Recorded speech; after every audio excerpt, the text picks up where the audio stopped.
Hello.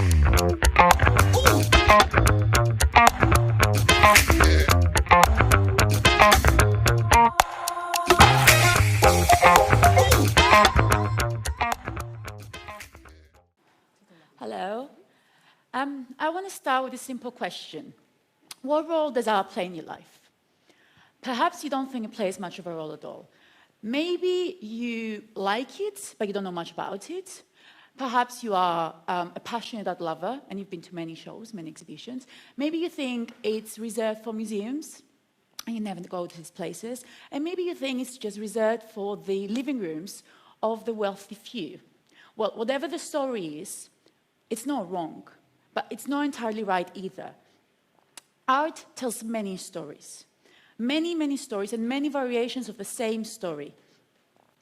The stories we tell about art, every single one of them, are flawed, incomplete, and biased. So it's not a matter of trying to find the right story. It's a matter of trying to absorb as many of these flawed, incomplete, and biased stories as we possibly can, appreciating what's there, what's missing, and how we can benefit from that story, and seeing art not for what it is, but for what it can and what it should be. So let me share a quick story with you. A few years ago, this painting was sold from one super wealthy art collector to another. The person who bought it actually spent $165 million for it, making it the 10th most expensive painting in the entire world ever sold. Well, good for them, right? But actually, the money that was raised from this painting wasn't used to grow somebody's wealth. It was actually used to fund the Art for Justice Fund, to fund criminal justice reform, and to reduce mass imprisonment, which is actually a very big problem in the United States. So why am I sharing this? I'm sharing this because I really deeply think that we can do that too.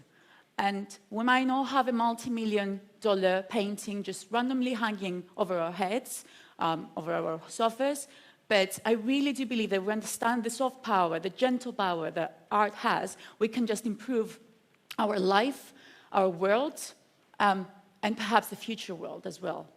So I'm just going to step back for a bit and tell you my story, one of my stories, let's say. So many people ask me if I've always known that I wanted to be involved in the arts.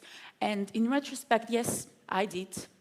Doing all these things, I've also researched a lot of art. I've done a lot of research on art. I've recently completed something which can be called an extensive research on art and life and entrepreneurship and marketing, and how they kind of connect.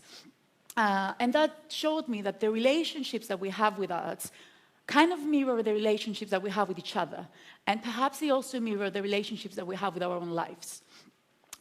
In the same way that life is led, having art, living with art, collecting art is also led. It's led by values, very similar system of values that art is led by, and it's also led by timelines. We should have been there.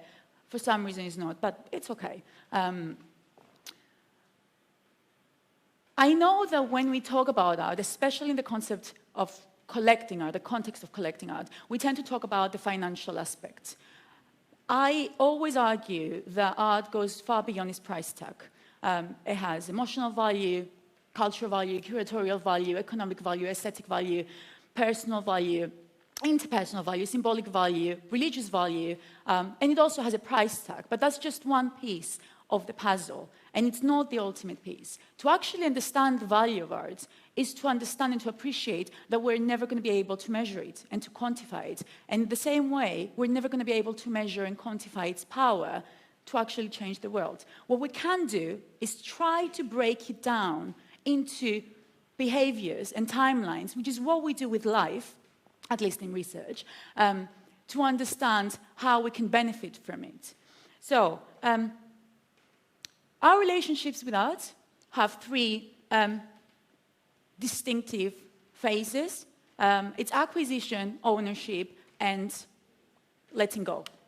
And I'm going to start with acquisition. So, many people who live with art, many people who buy art, who own art, they describe this phase, the acquisition phase, as falling in love. It's very similar to dating someone. There is excitement, anticipation, there's uncertainty, it's a strong emotional connection, a deep emotional connection with objects that you almost feel like you're dating them. So a very important part of values is to understand how they manifest themselves in different stages. At this stage, the first stage, the acquisition stage, where you actually take something and you decide that you want to make it yours, you want to bring it in your life, the values find the motivation. Why is it that we want to get art into our lives? Why do we want to buy it? Why do we want to collect it? Why do we want to live with it? What is the driving force? And these motivations, these reasons that we want to get art into our lives are as changeable as feelings themselves. They can change over time, and they actually do tend to change all the time. And that's the beauty of it. That's the beauty of the value system. Because then we move on to a different stage with a different behavior, and then that completely changes how we understand the power of art. So the second one, which I'm going to run just as fast, let's say, it's ownership. When you choose to bring something in your life, when you choose to keep living with it, to own it. And I see that stage, the ownership stage, as something bigger than what it actually is. It's not just about possessing. With ownership comes care, and with care comes responsibility. And that's the key word here. Responsibility, for some, might be scary. Is it scary? Perhaps. But I actually think it's a compliment. I think to be responsible for something that you attribute so much value to is the biggest compliment you can have. It's almost like getting a promotion for a job well done. You get more benefits, yes, but you also get more responsibilities. When you choose to own art, when you choose to live with art, to have it in your life, it kind of sort of becomes an extension of yourself. It becomes an extension of your identity. It's in a very similar way that we have relationships with our life, relationships with each other. It tells stories about yourself. Remember the stories that I spoke about at the beginning? It tells them. It tells stories. And in a very similar way that you tell stories about this art that you have, that you live with, the art can tell stories about you. About who you are, about what you value, about your entire personality and life philosophy. And just as it's an extension of your identity, your art, or the art that you surround yourself with, may also outlive you. And that brings me to the third part, the letting go. Letting go of art is very similar to letting go of anything else. Just imagine for a moment, why would anyone ever decide to get anything in their lives if they are sure, 100%, with inevitable and undeniable certainty that they're going to have to let go of it? Whether that's, through, if we're talking about art or any possession, through selling it or donating it or passing it on to a next generation, it's unavoidable. However, that's the human nature, right? The human life. It's temporary, and it should be temporary. We're just enjoying it as we have it. We get its benefits. It adds value to our life, and then it moves on to add value to our legacy, and perhaps to add value to somebody else's life, and perhaps add value to the, our shared society, our shared world. And that's actually what I call the afterlife of art. What makes art special, what makes these possessions special, let's say, what makes it so similar to the human relationships, is that it's not static. It doesn't just end. It transcends you. The legacy that it leaves to you, it's something that will live on long before after you're gone, long after your lifetime, and it would just end up perhaps being who you are. It would perhaps, your name might also appear somewhere because you engaged with art, because you engaged with something that was so, inspiring and reflexive and connecting you with things, and engaging you and making you engage with things. So that's what I'm going to say here. That's what I came to say. The art builds connections. It builds legacies. It builds communities. It can be a soft power, a very gentle power, that we can build a community. There are several examples that show that people who live with art are doing amazingly. They're having an amazing life. They're having a much better life. There's tons of studies that show that link the people who have art and arts with a higher sense of empathy, and then who lead empathy with improved health, physical and mental, that link empathy with improved, societies, with a community that is just better for everyone who's involved in it. Art builds, it never destructs. It should actually be used as a weapon against destruction. A very powerful weapon, if I may. Especially in a time like, nowadays, that everything can feel like a trigger, everything can feel like it can start a conflict, a division, a war almost. It can actually be used to remind us of something much bigger, of our shared humanity, if we let it, of our shared sense of community. Just take a moment to think, the last time, one time that you were just standing in front of a work of art in all its forms, painting, sculpture, photography, cinematography, music, drama, theater, literature, poetry, any time that you shared an experience with someone, either a loved one or a complete stranger. That moment was very powerful. Maybe you understood the same thing, maybe you saw something completely different, but it doesn't matter.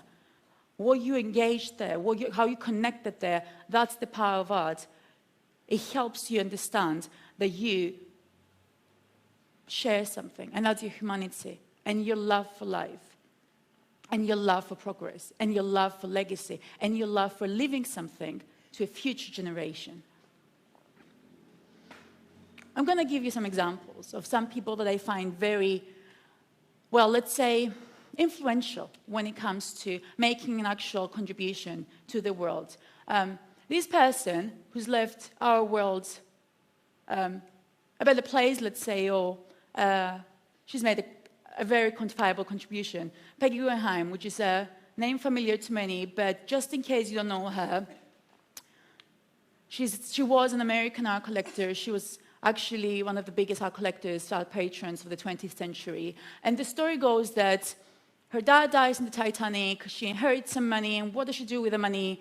She comes to Europe, she starts mingling with artists, she meets artists, she starts collecting art, she collects their stories, she collects their identities, she collects their ideas, and she builds a collection, and then she shares a collection. And these artists were not that famous at the time. Picasso, Dalí, Mondrian, Calder, Pollock, they weren't famous. And then the war hits. And what does she do? She goes back to the United States and she takes the collection with her. She protects the art.